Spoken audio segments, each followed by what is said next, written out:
मैं गलत समझ रही हूँ। मिस्टर बाजवा, गलत तो मैं आपको पहले समझती थी, बट अब आपको बहुत अच्छे से समझ चुकी हूँ। एंड डोंट फॉरगेट, अगर आप पार्वती सिंघानिया से पंगा लोगे ना, तो मैं आपकी जिंदगी बर्बाद कर दूंगी मिस्टर बाजवा।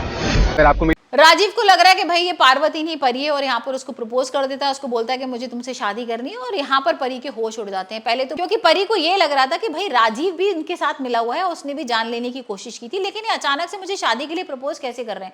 अब जो राजीव है ना, वो उसको देखना चाहता है कि ये भाई हाँ कहती है ना कहती है। बर्बादी से खुशी मिलती है तो मैं बर्बाद होने के लिए तैयार हूँ Singhania.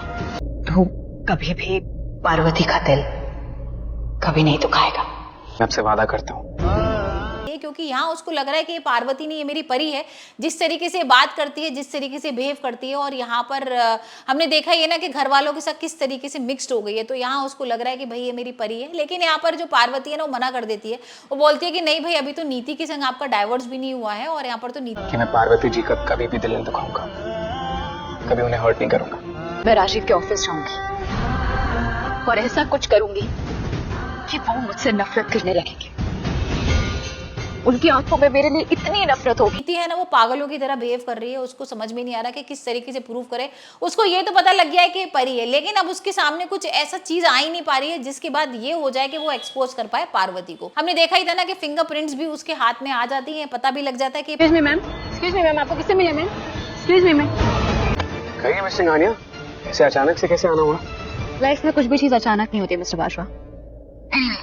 I am here to inform you that आपका प्रोजेक्ट परिवर्तन is ours now। हम आपका प्रोजेक्ट टेक ओवर कर रहे हैं। परी है, लेकिन यहाँ पर मेल वगैरह कोई गायब कर देता है। वहीं पर वो लैब में लेके भी जाती है सारे लोगों को, और यहाँ पर अपने सामने वो परी का हाथ रखवाती है और देखना चाहती है कि भाई क्या सच है। यहाँ पर ये पता लगता है कि भाई ये तो परी नहीं है, ये तो कोई और है, क्योंकि यहाँ पर जो परी होती है ना, वो अपना हाथ का अंगूठा जला लेती है। ये नीति को नहीं पता होता है, घर वालों को किसी को नहीं पता होता है, क्योंकि भाई यहाँ पर अगर वो हाथ नहीं जलाती तो सच सामने आ जाता।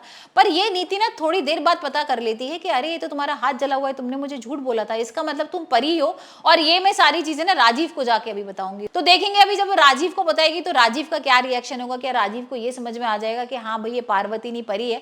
यहाँ पर हमने देखा था ना कि डील भी कैंसिल होने वाली थी नीति की वजह से। नीति बार बार भाई परी को परेशान कर रही थी, उसको लग रहा था कि ये पार्वती नहीं परी है। और राजीव ने माफी वगैरह भी मांगी थी, गुरवेंद्र ने भी माफी वगैरह मांगी थी। और यहाँ पर राजीव घर छोड़ के भी जाने वाला होता है नीति की वजह से। तो अब ये देखेंगे कि परी की क्या होगी नई चाल राजीव और नीति के लिए।